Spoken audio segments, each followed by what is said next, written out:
안녕하세요. 뉴스와 사람들입니다. 대한민국을 또 한 번 충격에 빠뜨린 내란숙의 윤석열의 구속 취소 보도가 나왔습니다. 검찰의 기소 날짜가 법이 정한 구속기간을 지났다는 것인데 윤석열 측 변호인단은 윤석열의 체포적부심이 있던 기간을 파고들었습니다. 매불쇼에 출연한 박은정 의원과 최민희 의원은 다음과 같이 현 상황을 분석했습니다. 그 체포적부심을 신청을 했거든요. 그 네. 윤석열 쪽에서. 근데 체포적부심도 저희가 구속적부심 같은 경우에는 구속적부심을 위해서 수사 기록이 가고 오고 이 날짜가 구속기간에 산입되지 않습니다. 그래서 구속기간이 더 늘어나는 거죠. 간 날, 온 날. 구속 그런데 기간. 체포적부심 관련해서는 그 규정이 없어요. 구속기간에 산입하지 않는다는 규정이 없어서 체포적부심도 그렇게 마찬가지로 가고 오고 한 그 시간을 구속기간에서 덜어내서 더 추가해서는 안 된다는 그런 취지인 것 같습니다. 체포적부심 때문에, 그러니까 윤석열 측에서 제기한 체포적부심 때문에 검찰에서 이제 그 기간 합쳐가지고 구속기간이 더 늘어나니까 그래서 26일 날 기소를 했거든요. 근데 윤석열 주장대로 25일 날 기소를 끝났다. 했었어야 됐다. 네. 그런 취지인 것 같은데요. 네. 그리고 저희가 중요하게 생각해야 될 건 이거예요. 대선 국면으로 넘어가려는 시도. 이거 진짜 잘못된 거다.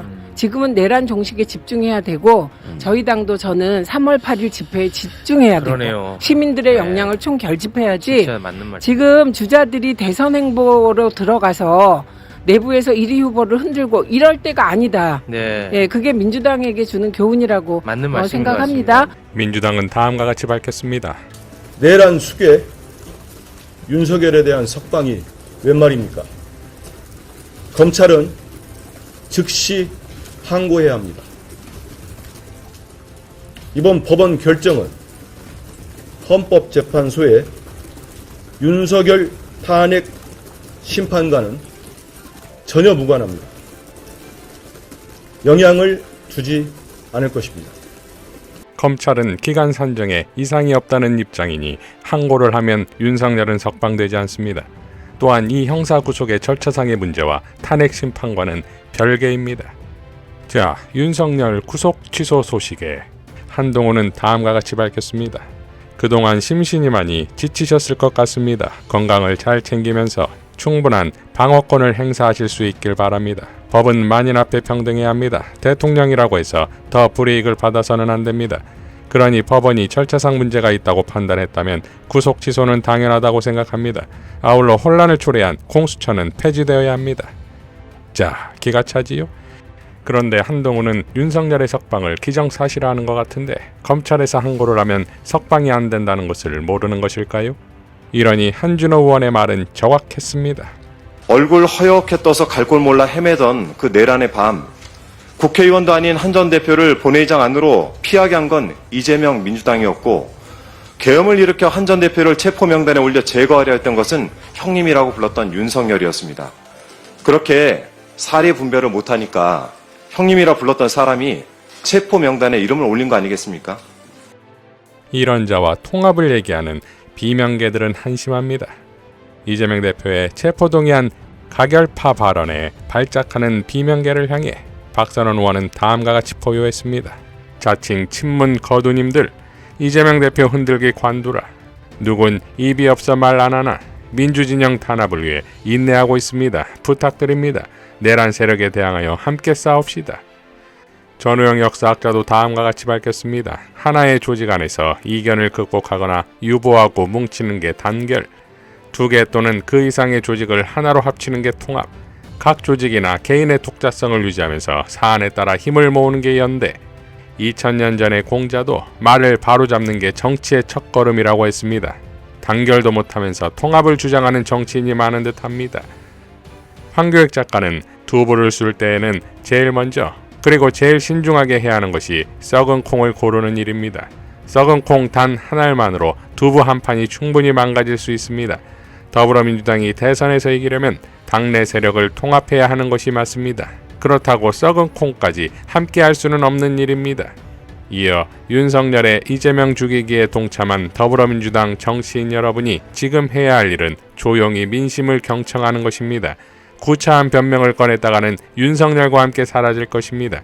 자신의 가슴에 양심이 남아있는지 체크하시기 바랍니다. 라고 일갈했습니다. 자, 그리고 이재명 대표에 대한 공세의 수준은 뻔하겠지요. 김필성 변호사는 다음과 같이 밝혔습니다. 이재명이 한국의 엔비디아 이야기를 했다고 비난하는 사람들에게 여러 가지 설명을 하시는 분들이 많습니다. 다들 맞는 말씀인데 전 괜한 노력이라고 봅니다. 만약 이재명이 한국의 엔비디아 같은 건 생각하면 안 된다라고 말했다면 그들이 이재명을 비난하지 않았을까요? 그들에게 중요한 건 이재명이 한 말의 내용이 아닙니다. 이재명이 말을 했다는 것 사실 자체가 중요합니다. 라고 일갈했습니다. 자, 이런 비명계의 행태가 국힘과는 다를까요? 김유한 목사는 다음과 같이 밝혔습니다. 이재명은 절대 안 된다. 국힘당이 대한민국 방방곡곡에 쓰레기처럼 붙여놓은 대표적인 현수막 문구다.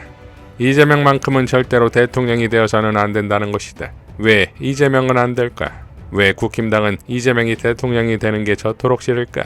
둘 중 하나 때문이다. 첫째, 자신들이 이재명에게 온갖 범죄 프레임을 억지로 뒤집어 씌워서 악질적으로 괴롭혔다는 것을 누구보다 본인들이 제일 잘 알기 때문에 이재명이 대통령이 되면 혹시 처벌을 받을까 두려운 것이다. 둘째, 이재명이 대통령이 되면 자신들이 정권을 잡았을 때와 비교해서 월등하게 국정 운영을 잘할 것이므로 그렇게 되면 자신들이 이재명에게 뒤집어 씌웠던 거짓 프레임이 모두 허구로 드러날 것을 잘 알고 있기 때문에 어떻게든 이재명이 대통령이 되는 것을 막고자 합니다. 이 두 가지 이유 중 무엇이 진짜 이유일까? 사실은 둘 다 맞는 이유다. 국힘당이 이재명은 절대 안 된다고 주장할수록 이재명이 대통령이 되어야 한다는 게 분명해지고 있다. 라고 밝혔습니다. 자, 이러니 다시 전쟁입니다. 오직 내란 정권 종식과 내란 수계의 단죄와 내란 정당 해산을 위해 다시 광장으로 집결입니다. 최민희 의원의 발언으로 마무리하겠습니다.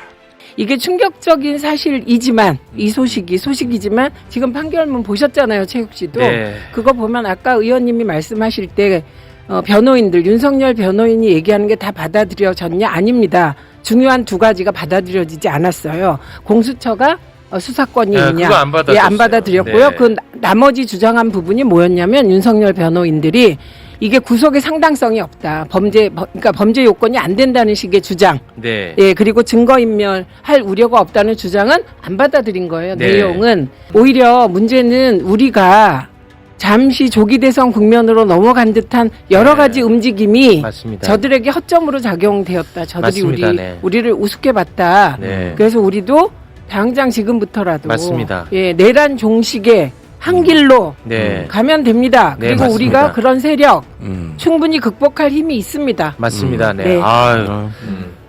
이상 뉴스와 사람들이었습니다. 시청해 주셔서 감사드립니다.